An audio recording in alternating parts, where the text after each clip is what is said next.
We're in Winona's gym, and we fought most of the trainers, except for 2, and then the leader.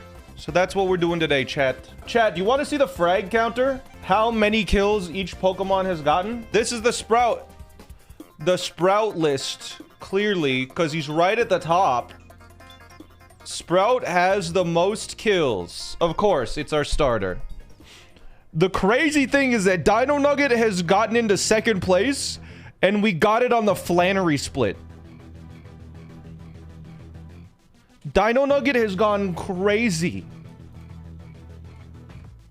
Tabasco, the early game GOAT, probably. Actually, it did get 16 kills on Flannery split. It's Brawly and Flannery, it's kind of picked up. It's crazy that Meatloaf was not used. It was used in Brawly. It wasn't used in the Roxanne split, in the Watson split, in the Norman split, and then 29 kills in Flannery. How did Meatloaf do that? Yeah, Meatloaf is just... I guess Meatloaf evolved into Conkeldurr and became a monster, huh? Then Egg, the return of Egg, it got a bunch of nothing, and now that it can Mega Evolve, 15. Spinnick, oh. 19 kills. It kind of fell off a little bit, and then it fell off completely because it died. Oh. Tofu. It's been a consistent couple of kills since we got it. That's been decent. I mean, obviously, the earlier you get it, the less Pokemon you have, so the early kills are all kind of inflated just because of this. Dumpling hasn't gotten a ton of kills, but that doesn't mean it's great for pivoting. Who has the least kills? We're about to check.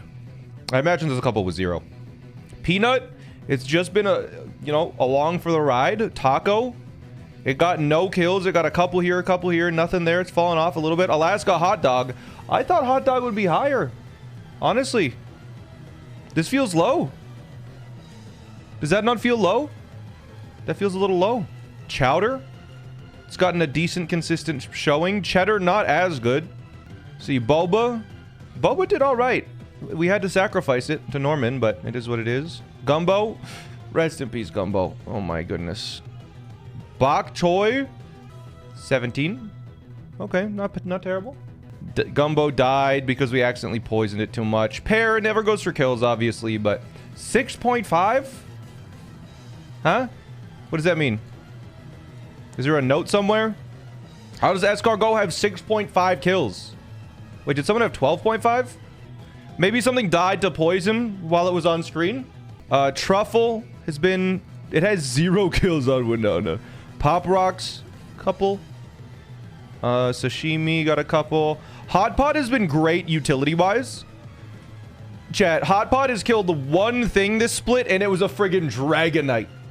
So I think that number should at least be like a 3, because the Dragonite's kind of a monster. Durian, 8 kills and then 0. Blueberry and Bacon both died on Roxanne. Rest in peace.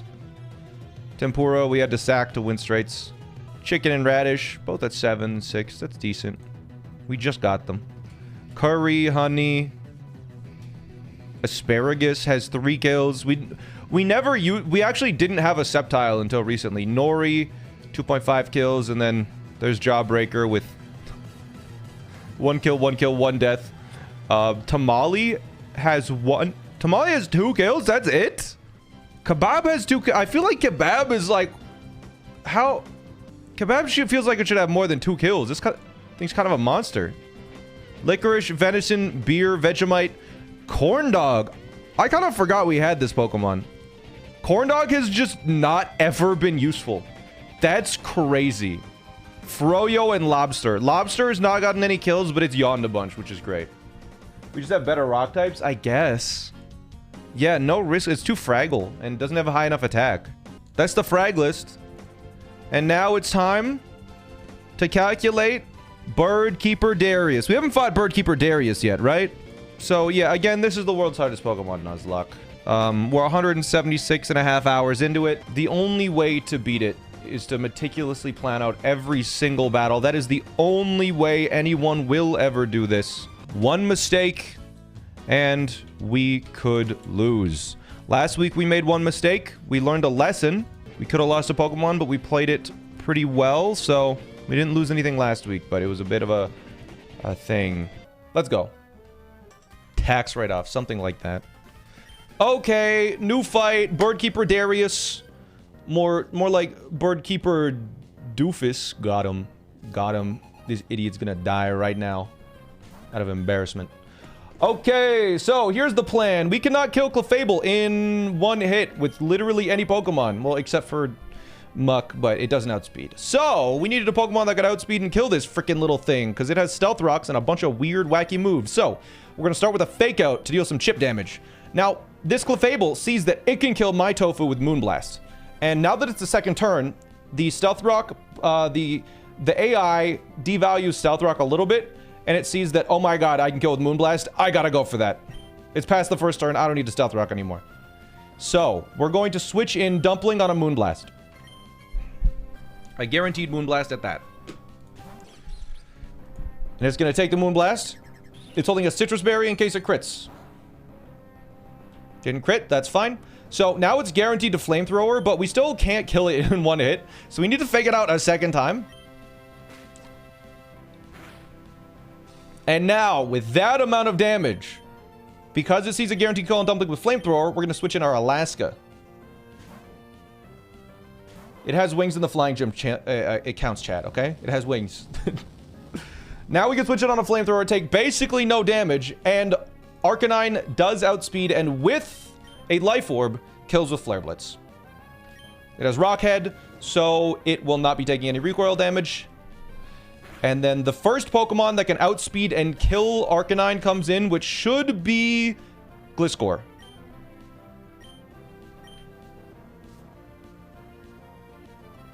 There it is. All right, so now Gliscor, it sees that we kill it in 2 hits with Flare Blitz, and it sees that it kills with Earthquake.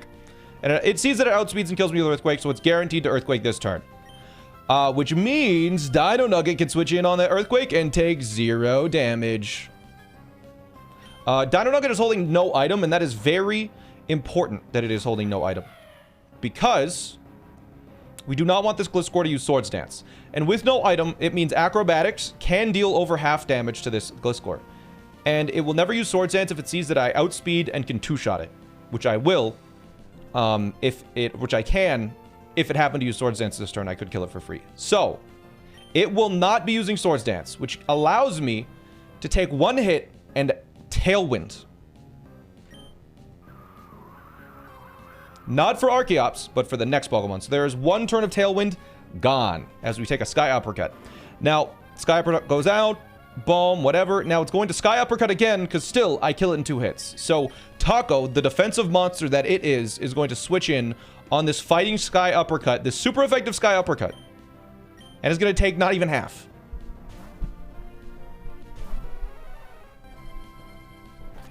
Unless it crits. There we go. And now, this Gliscor does have a Yachi Berry to protect it from dying to an ice move. Fortunately, I have Icicle Spear, which just kills it anyways, because it only protects from 1 hit of Icicle Spear. And we have Skill Link. With the Tailwind, we outspeed. So, the first hit of Icicle Spear is reduced by the Yachi Berry, but we kill after that. Kill Link. Me when I'm Ganondorf. There we go. Look at that damage.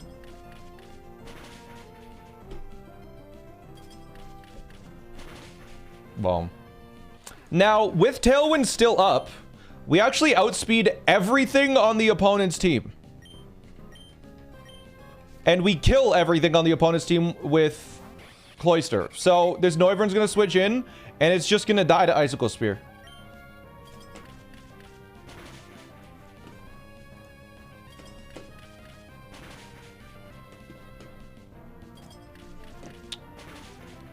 Now, unfortunately, Crobat will join the party.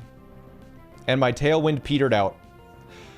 So I cannot outspeed this Crobat, and this Crobat does, in fact, have Hypnosis and Heat Wave.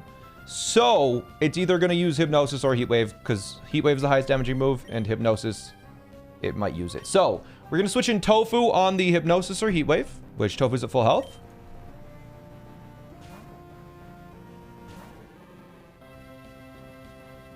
And there's Hypnosis. And now, because Tofu is asleep, it cannot use Hypnosis again. In fact, it has to Brave Bird this turn onto my lovely little Chowder, because it actually sees kill on Tofu. Regardless of what it did. It had to Brave Bird. So now it has to Brave Bird, which we take 25% from. No problem at all. And now Chowder stays in until it gets put to sleep. This Crobat may not put me to sleep. It depends. But this Crobat can basically only Brave Bird or Hypnosis. We do have a Chesto Berry to get a guaranteed Rock Tomb off to lower its speed. So we're going to start with that. As it uses Brave Bird. And that means that no matter what, we will now be killing this Crobat with our Dreadnought. Because another Brave Bird can deal a maximum of 79 damage even if it crits. So we're free to Rock Tomb again, regardless of whether it Hypnosises or Brave Birds.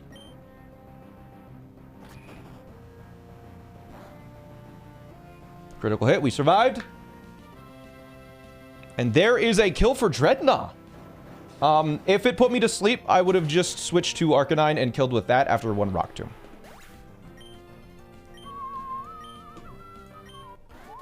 So there's Birdkeeper Darius done, and now we have a bit of an evil guy that is coming out next, chat. The next trainer's got some heavy hitters. We could look up a Winona for scale investment. You know what? This is taking long enough. Let's calc Winona. All right, just to give us a break from calcing for a minute, we're gonna go make sure we have all of our scales and everything. It's got to be this one then. Okay, we got a hard scale. All right. You give Toge Electro Web in the beginning. Okay, we got Icy Wind now.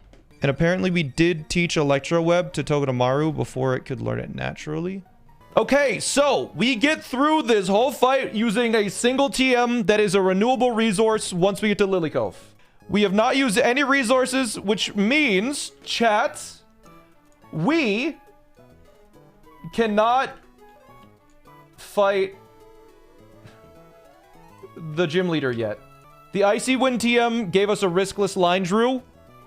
Well, the only risk is a 1 in 4,400 chance in Archeop's life. The thing is, we were doing that to see if we needed to use any resources so we could beat the previous fight, chat. So we now need to figure out how to beat Birdkeeper Jared. All right, chat, we've cooked for hours and hours and hours today. And we've realized we don't need to use any scales. We don't need to use any rare candies. We just need to risk a 1 in 16,000 chance of losing the run, followed by a 1 in 4,400 chance of losing Archeops. So we're gonna risk it.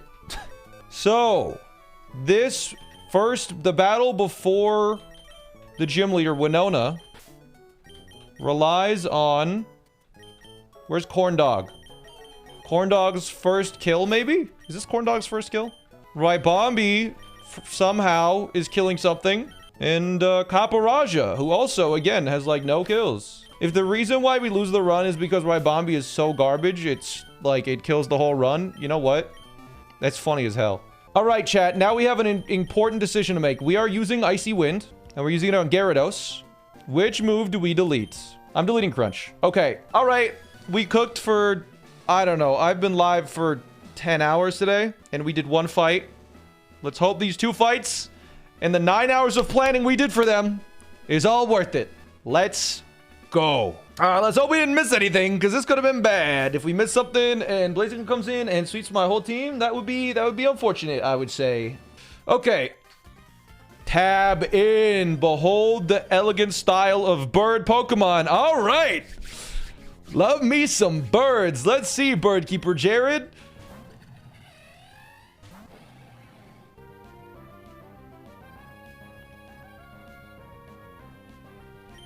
This idiot? Huh? That's a bug. It's supposed to be a bird, but that's a bug. No. Birdkeeper Jared's just an idiot. He doesn't know the difference between flying types. Gosh, what a stupid... Okay, Excel Rock kills.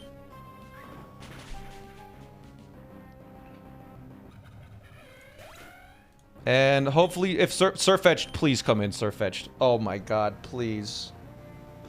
Okay, good. Ugh. So now Surfetched is guaranteed to use close combat. That's his first kill of the run. Is it? I think that's his first kill of the run, yeah. So now Surfetched is going to close combat as we switch in our little sashimi. Boop, boop, boop, boop, doop, doop. Intimidate doesn't work because of Scrappy. Unfortunate. We take a close combat. We hit it with the Icy Wind. Now it's guaranteed to quick attack, as we're guaranteed to hit it with that wind because we need to lower its speed. And this was kind of a cool little line that was cooked up, because we're lowering its speed because we need an Iron Ball Raibombi to outspeed this. But you're probably being like, wait, what the hell? Why did you put... If you wanted to outspeed, why'd you give it the Iron Ball? Right? You'll see in a second why this was the case. But we gave our Honey an Iron Ball on the guaranteed quick attack. Because Raibombi with Iron Ball has 90 speed, no crit. Alright. If that crit, then the 1 in 16,000 chance to lose the run was still in play. I believe this is a guaranteed win now. So Surfetched now dies to Moonblast. My Iron Ball Adamant Honey. It does kill with Moonblast because of the defense drop from close combat. It does 104%. So, we're going to take another quick attack. And now, the reason why we needed Raibombi to outspeed this, but be slower than Corviknight, it's to be slower than Corviknight. It's to bait Corviknight in. Because Corviknight is actually slower than Surfetched. So, we are faster than Surfetched at -1, but slower than Corviknight with the Iron Ball. So now Corviknight is guaranteed to use... We missed something. That was not a riskless line, was it? Oh, yeah, it was a riskless line. Yeah, never mind. We're fine. We're good. We're good. I was just double checking something. If it used Body Press instead, we could have been in a bit spooky, but it never does Body Press. It just makes... Yeah, we're fine. All right, then Alaska is going to come in on the Corviknight's attacking move. Boom. Corviknight cannot use bulk up because he's a fast kill with dual wing beat. So we're going to go...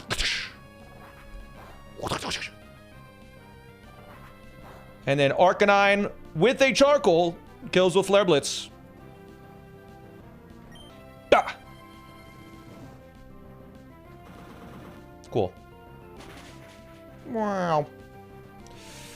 And now this was the problem pair, the Archeops and the Blaziken. They're blazing fast, and Blaziken has Speed Boost and Swords Dance, which gives it the capability of sweeping the entire team. And Archeops has a Focus Sash, which means we can't kill it in one hit. But the way around it is guaranteed to Stone Edge this turn, because it outspeeds and kills me, and it cannot Stealth Rock. So it just has to attack.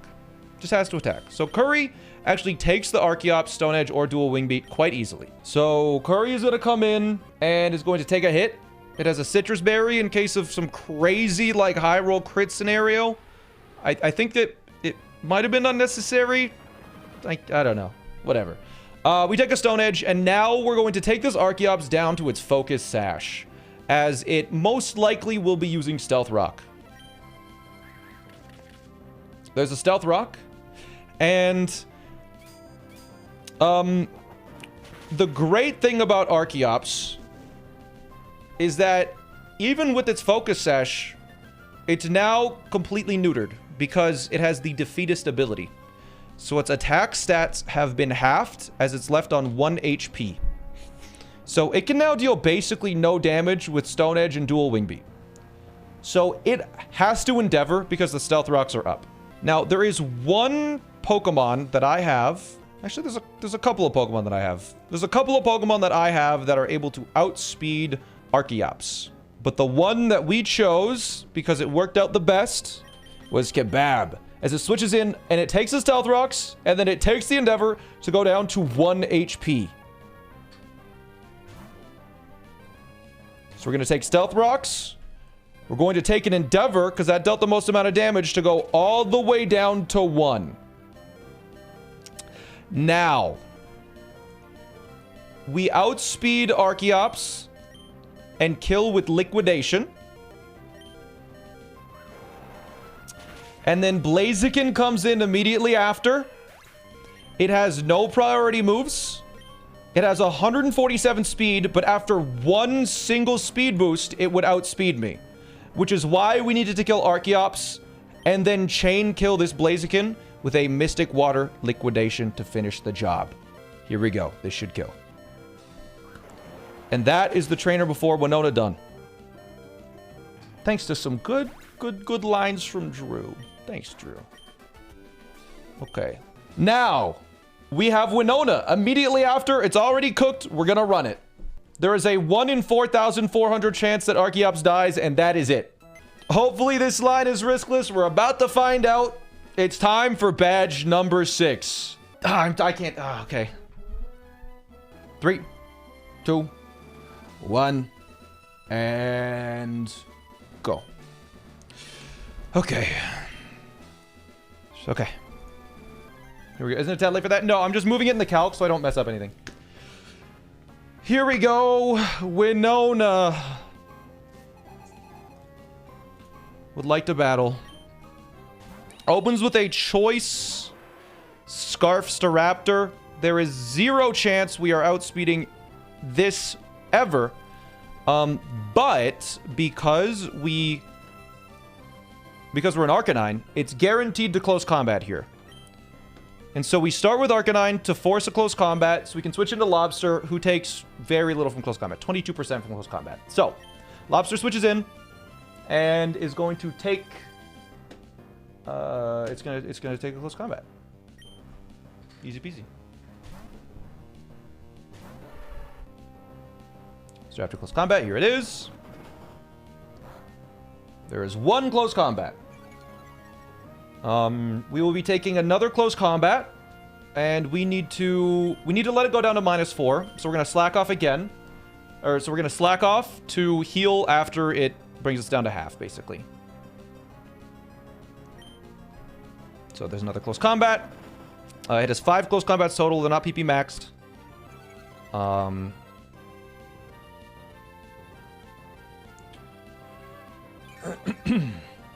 So now it's going to close combat again, and we are going to yawn. And this is a really interesting situation that we've figured out here. We can yawn to put it to sleep as we take another close combat. It goes down to -3. We yawn. 3 close combats. Ahaha. The thing with this Pokemon that was such a problem was close combat only has 5 power points, and if it starts to struggle, it switches 50% of the time. So we're going to yawn it so it only gets 4 close combats off. But now, I am going to Future Sight. Not to kill Staraptor, though. So we're going to Future Sight as it close combats its final time.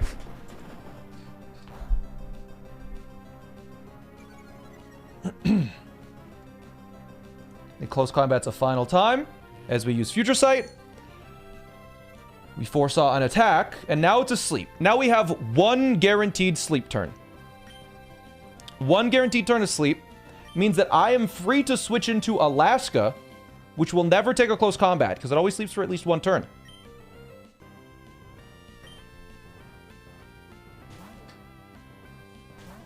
Alaska comes in, it sleeps. Now, it could wake up on this turn, but because it's at -4 defense, Extreme Speed with a Life Orb on Alaska kills Staraptor before it even has a chance to wake up. So, we're going to kill it with Extreme Speed. Now, another problem Pokemon comes in, Hawlucha. It is too strong with Acrobatics. Hawlucha outspeeds basically everything on my team after it uses it outspeeds everything once it uses Acrobatics, and then it just kills everything, including Alaska. The thing is, Hawlucha's gonna blink and it's dead because Hawlucha switches in And it dies to Future Sight. Boom. It's gone. And now another big threat comes in that sees a kill.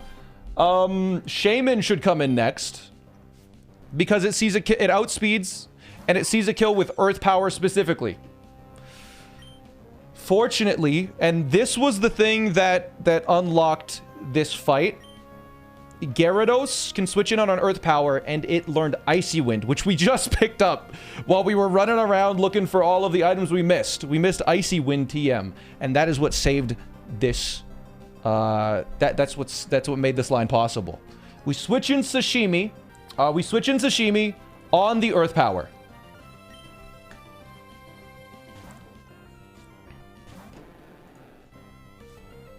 It intimidates. It doesn't matter. This has only special moves. Sashimi comes in. Its Earth Powers now. It is going to Seed Flare. A stupid broken move. 120 power. It has 120 power. It could miss technically. But because this Pokemon has Serene Grace, there's an 80% chance that my special defense drops by 2 stages. Stupid. Stupid. Fortunately, it doesn't matter. We could actually just kill with Ice Fang right now, but it's better to Icy Wind. And you'll see why in a second. So here's the Seed Flare. Stupid move. There's the special defense by 2 stages. Very, very silly. And this never kills. The biggest thing is that it drops its special defense.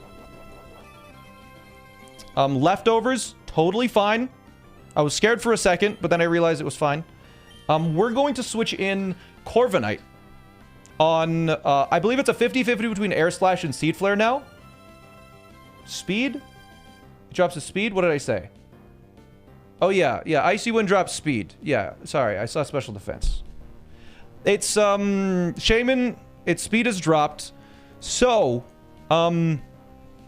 it will be using, either, since my special defense dropped, it will be using either Seed Flare or Air Slash, because I think both see a kill now. Licorice is able to take both of those moves. I believe you want to see Seed Flare here.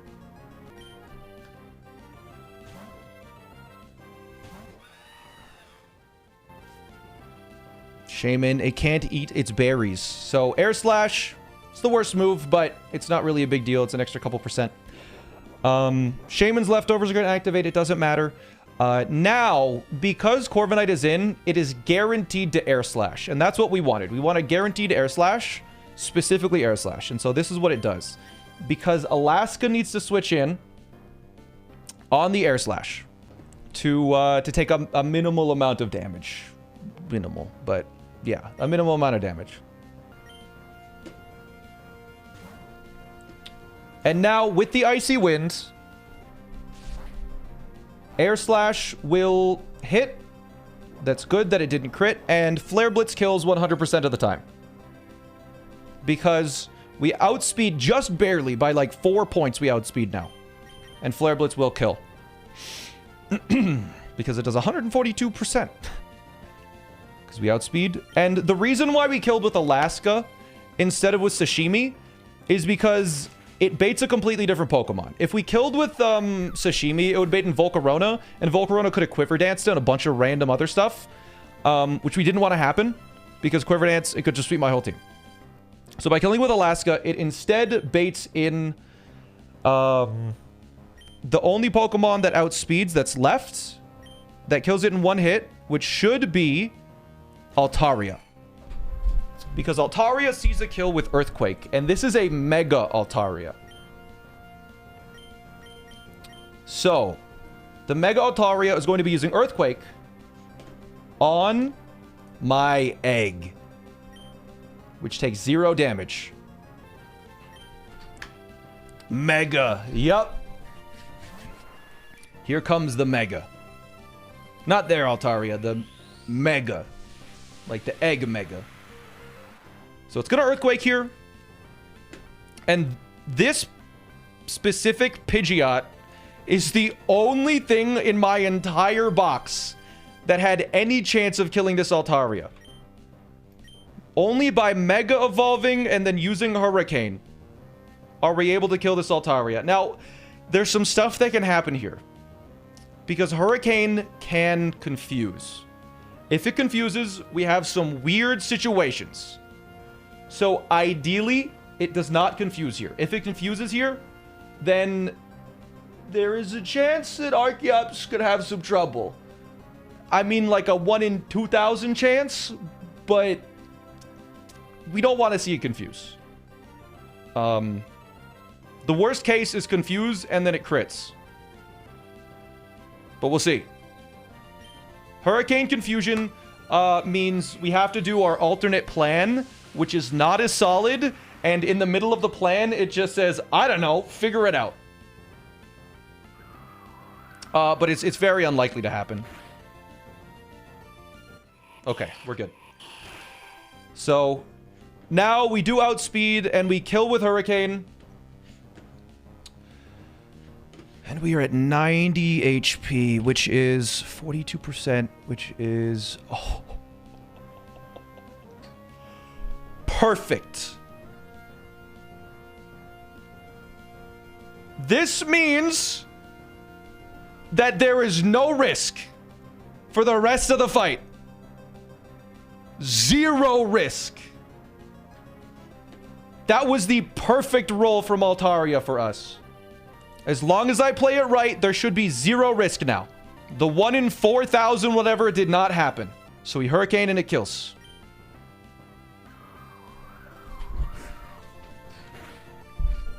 All right.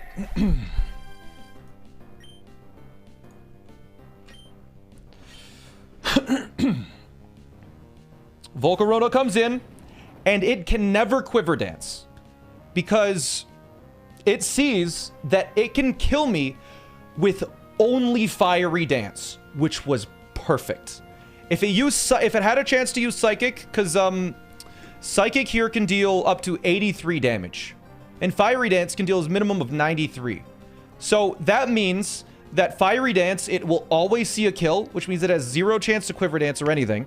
It's just always going to Fiery Dance. It'll never Psychic. Psychic was the problem move, where it needed to, like, crit Psychic. It needed to have a 1/3 chance of getting Psychic, and then it needed a critical hit Psychic, and then they needed a high roll Psychic, and then we needed to not flinch with Rock Slide, and then it would kill us. It was like an insanely low odds situation, but we're good. Because this is guaranteed to Fiery Dance, which means that Archeops, no matter what, will stay above 50% HP, no matter what happens on this turn.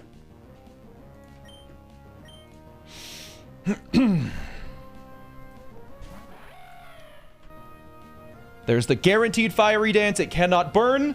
It can raise its special attack, but honestly, it doesn't matter. Volcarona special attack rose. 50% chance, but it is what it is. And now this Volcarona has a Focus Sash.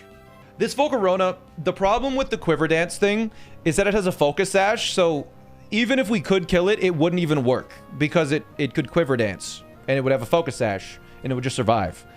Luckily, if Dino Nugget is not in defeatist range, it just barely kills with dual Wing Beat, 2 hits. 1 breaks the Focus Sash, and then 1 kills. So let's do it. There's the 1. There's the 2. And now there is only 1 Pokemon left. Celesteela. So, because I am at 134 HP, Celesteela can see a kill with both Rock Slide and Heavy Slam. Luckily, Licorice is able to take both of those moves, even if they critical hit. So, Licorice is going to switch in and take a Rock Slide or a Heavy Slam. Either one, doesn't matter.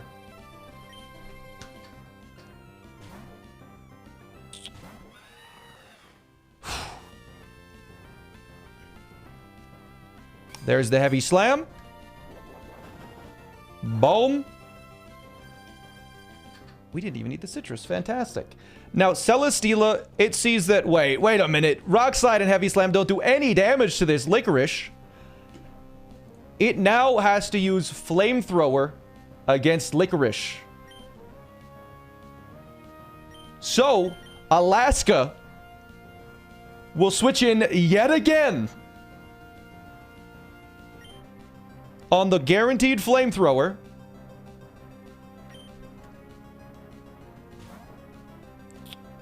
And with the Life Orb, is able to one-shot Celesteela. For the 4th Pokemon this battle, Alaska is going to watch die.